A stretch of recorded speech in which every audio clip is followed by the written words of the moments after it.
ഒരു മുലപ്പാൽ കുടിക്കുന്ന കുഞ്ഞിന് എക്സ്ക്ലൂസീവ് ബ്രസ്റ്റ് ഫീഡിങ് നമ്മൾ നേരത്തെ പറഞ്ഞു. എക്സ്ക്ലൂസീവ് ബ്രസ്റ്റ് ഫീഡിങ് 6 മാസം വരെയാണ്. 6 മാസം കഴിഞ്ഞിട്ട് പതുക്കെ നമ്മൾ കട്ടിയാഹാരം കൊടുത്തു തുടങ്ങും. കട്ടിയാഹാരം എന്ന് പറഞ്ഞാൽ ആദ്യം പാലിന് അത്രയും ഡൈല്യൂട്ട് ചെയ്തിട്ടാണ് നമ്മൾ കൊടുക്കുന്നത്. 6 മാസം മുതൽ ഒരു തവണ കൊടുക്കാം. ഒരു 7 മാസം കഴിയുമ്പോൾ തൊട്ട് നമുക്ക് 2 നേരം കട്ടിയാഹാരം കൊടുക്കാം. ഒരു 8 മാസമൊക്കെ ആകുമ്പോൾ നമ്മൾ 3 നേരമൊക്കെ കൊടുക്കാം. 10 മാസമൊക്കെ ആകുമ്പോൾ ശരിക്കും 3 മേജർ മീൽ ഒരു 3-4 തവണ നമുക്ക് കൊടുക്കാം. 1 വയസ്സുള്ള കൊച്ചിന് ശരിക്കും നമുക്കൊരു 3 മേജർ മീലും 2 ഇടവിട്ടുള്ള ഭക്ഷണവും കുഞ്ഞിന് കൊടുക്കണം. ഒരു 1.5 വയസ്സുള്ള കുഞ്ഞെന്ന് പറഞ്ഞാൽ അമ്മ കഴിക്കുന്നതിൻ്റെ പകുതി ആഹാരം കഴിക്കണം എന്നുള്ളതാണ്.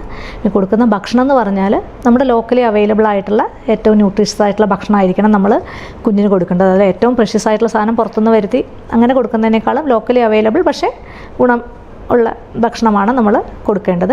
നമ്മുടെ നാട്ടിൽ നമ്മളെപ്പോഴും ആദ്യം പ്രിഫർ ചെയ്യുന്നത് പഞ്ഞപ്പുല്ല്, കണ്ണങ്കായ തുടങ്ങിയവയാണ്. ഇതിൽ പാലൊന്നും ചേർക്കേണ്ടതില്ല. എല്ലാവരും പാല് ചേർക്കുന്ന ഒരു സംഭവം കാണാം. പക്ഷെ ഒരിക്കലും പഞ്ഞപ്പുല്ലാണെങ്കിൽ അതിൻ്റെ പൊടി എടുത്തിട്ട് അത് തുണിശീലയിൽ കൂടെ അരിച്ചിട്ട് അല്ലെങ്കിൽ അരക്കുകയാണെങ്കിൽ വെള്ളത്തിൽ കലക്കി തെളി ഊറ്റിയെടുത്തിട്ട് തുണിശീലയിലും കൂടെ സ്ട്രെയിനറുടെ അരിപ്പയുടെ അകത്ത് തുണിശീലയും കൂടെ വെച്ചിട്ട് അരിച്ചെടുത്തിട്ട് അതാണ് നമ്മൾ കുറുക്കേണ്ടത്. അതിൻ്റെ കൂടെ ശർക്കരയോ കൽക്കണ്ടമോ ചേർക്കാം. ശർക്കരയോ പനങ്കൽക്കണ്ടമോ ആണ് കൂടുതൽ നല്ലത്. കാരണം അയണും കൂടെ കുഞ്ഞിന് കിട്ടും അതിൽ നിന്ന്. പാല് ചേർക്കേണ്ട കാര്യമില്ല. അങ്ങനെയാണ് നമ്മൾ കുറുക്ക് കൊടുക്കുന്നത്. ആദ്യം ഏറ്റവും ഡൈല്യൂട്ട് ചെയ്തും വെള്ളം പോലെ ആക്കി പിന്നെ പതുക്കെ അതിൻ്റെ കട്ടി കൂട്ടിയിട്ട് കൊടുക്കാവുന്നതാണ്. ഒരു 10 മാസമൊക്കെ ആകുമ്പോൾ കുഞ്ഞിന് പതുക്കെ പല്ലൊക്കെ ഉള്ളതുകൊണ്ട് ഇച്ചിരി കടിക്കാൻ പാകത്തിന് കട്ടിയായിട്ട് കൊടുക്കാം. അങ്ങനെ ഇഡ്ഡലിയുടെ കഷ്ണം, അങ്ങനെ ഇഡ്ഡലിയൊക്കെ അങ്ങനത്തെ സാധനങ്ങൾ നമുക്ക് ചാലിച്ച് കൊടുക്കാവുന്നതാണ്.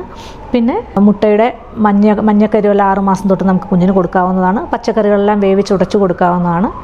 ഒരു 9 തൊട്ട് 11 മാസത്തിലാണ് നമ്മൾ കുഞ്ഞുങ്ങളെ നമ്മളുടെ ടേസ്റ്റ് മനസ്സിലാക്കി കൊടുക്കേണ്ടത്. ആ ടേസ്റ്റ് മനസ്സിലാക്കിയ അങ്ങനെയുള്ള കുഞ്ഞുങ്ങളാണ് പ്രോപ്പറായിട്ട് നല്ല രീതിയിൽ ഭക്ഷണം കഴിച്ചു പോവുകയുള്ളൂ. അല്ലെങ്കിൽ അവർ എന്നും പുഴുങ്ങിയതും ഉപ്പ് ഉള്ളതും എരിവില്ലാത്തതും അങ്ങനത്തെ ഭക്ഷണങ്ങളെ കഴിക്കുകയുള്ളൂ. അപ്പോൾ 9 to 11 മന്ത്സിൽ നമ്മൾ കഴിക്കുന്ന അതേ രുചി നമ്മളുടെ സാമ്പാറിൽ നിന്ന് കഷ്ണം എടുത്ത് അങ്ങനെ അല്ലാതെ കഴുകിയൊന്നും കൊടുക്കേണ്ട ഒരു ശീലം ആവശ്യമില്ല. നമ്മളുടെ ഭക്ഷണം തന്നെ കുഞ്ഞിന് കൊടുത്തു തുടങ്ങണം. 1 വയസ്സിൽ നമ്മൾ കഴിക്കുന്ന എല്ലാ ഭക്ഷണവും കുഞ്ഞിന് കൊടുക്കാവുന്നതാണ്. മാംസാദികളെല്ലാം തന്നെ കുഞ്ഞിന് കൊടുക്കാവുന്നതാണ്. മുട്ടയുടെ വെള്ള 1 വയസ്സിന് ശേഷം കൊടുക്കുന്നതായിരിക്കും നല്ലത്. 1 വയസ്സിന് മുന്നും ചിലവർ കൊടുക്കുന്ന കാണാറുണ്ട്.